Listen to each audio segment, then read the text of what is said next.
The RC circuit. The RC circuit is discussed in our lab manual and also in your textbook or the OpenStax college physics. Now, R is the resistor in the circuit and C is the capacitor in the circuit. And it turns out the product of resistance and capacitance has the units of time. And ohm, farad is a second. In fact, the product of R and C is called the time constant. And so we have R times C is tau, the time constant that we'll use in some formulas. And we're going to look at a charging circuit and a discharging circuit. The charging circuit is a battery that's connected to a series combination of a resistor and an initially uncharged capacitor. In the case of a discharging capacitor, there's no battery. A capacitor and resistor are essentially in parallel. So the actual wiring and switching is shown in the lab book, but for our case, we see the charging circuit with the switch opened. There's no current path, there's no current, and the capacitor is initially uncharged. When the switch is closed, current flows, and as it goes through the capacitor, charge piles up on the capacitor, positive on one side, negative on the other. And here's a graph of what happens, right? When you throw the switch, the voltage across the capacitor rises, but as it does, since the 10-volt battery, or in the formula here it shows a funny looking E, that's the battery EMF, that battery voltage is split between the resistor and the capacitor, right? So as the capacitor volts rises, the resistor volts decreases. That means current decreases, and so the additional charge on the capacitor happens at a slower rate. So you'll see the capacitor volts rise. There's an exponential in the function, and it approaches the battery volts 10, right? Whereas the resistor decays from 10 volts down to 0. Now, in the discharging circuit, again, there's no battery. With the switch open and the capacitor fully charged up to the 10 volts or the battery volts, once we close the switch, that charge will go through the resistor and complete the circuit. So there is current for some time until the capacitor is fully discharged. And for the discharging, all quantities decay according to that exponential shown. The capacitor volts and the resistor volts are the same because they're parallel, and they decay from the 10 volts or the battery EMF down to 0. Now here's an example of a voltmeter connected to the charging circuit, and I'm showing the voltmeter reading rise.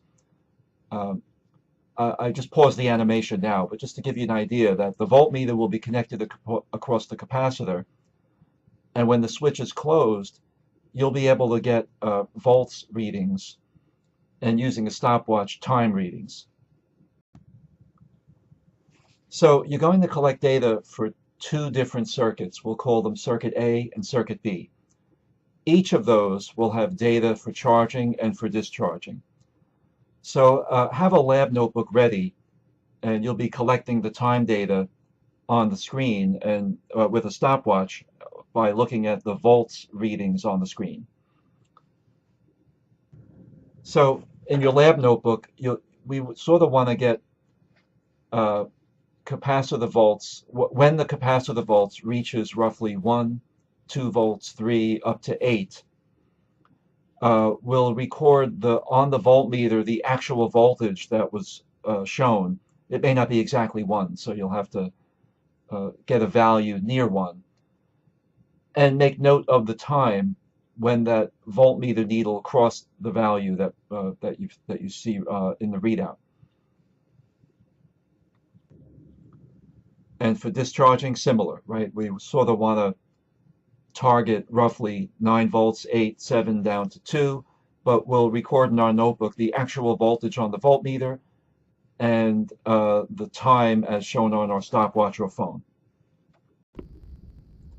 So the idea is like you'd sort of start a stopwatch, and while the voltmeter is going, you'll be able to match up time with that point where the voltmeter read something close to those values in the table, 1 volt, 2 volt, etc., in the charging case.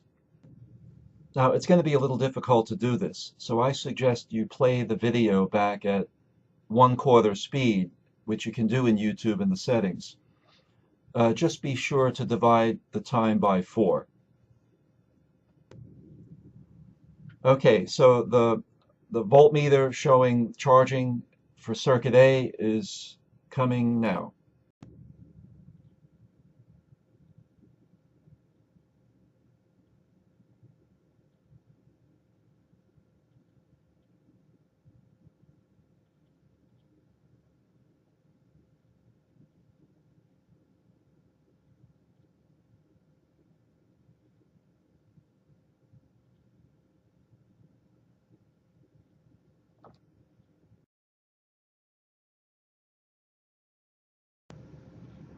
And now the circuit A is discharging.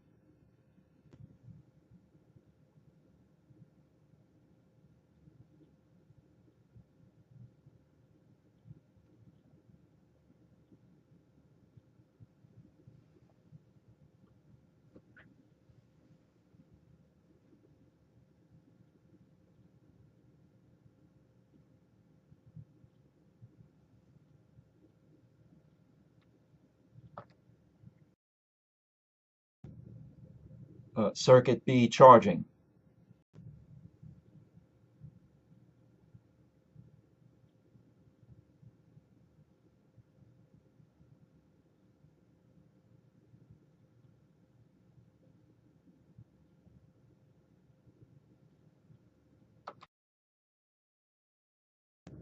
And finally, circuit B is discharging.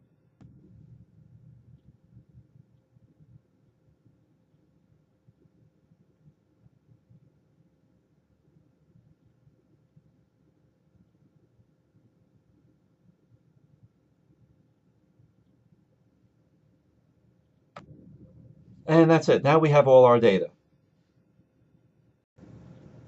So in terms of the analysis, you'll want, I suggest using Excel, and you set up a table.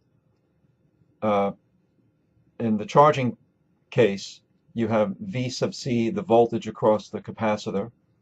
T is the time. It turns out that we will need the battery volts minus the capacitor volts, so 10 minus V sub C. And we actually need the log of 10 minus VC. In the discharging case, we'll have our capacitor volts, our time, and the log of the capacitor volts. All readings in volts and seconds. Now, the reason for those extra columns, and it's shown in the lab book, it's that the log column, when graphed versus time, you get a straight line. So you can do graphs for circuit A and B, the charging and discharging, with the log column versus time column, and include a trend line, because the slope of the trend line is -1 over the time constant. So in other words, the time constant that we're looking for is -1 divided by the slope.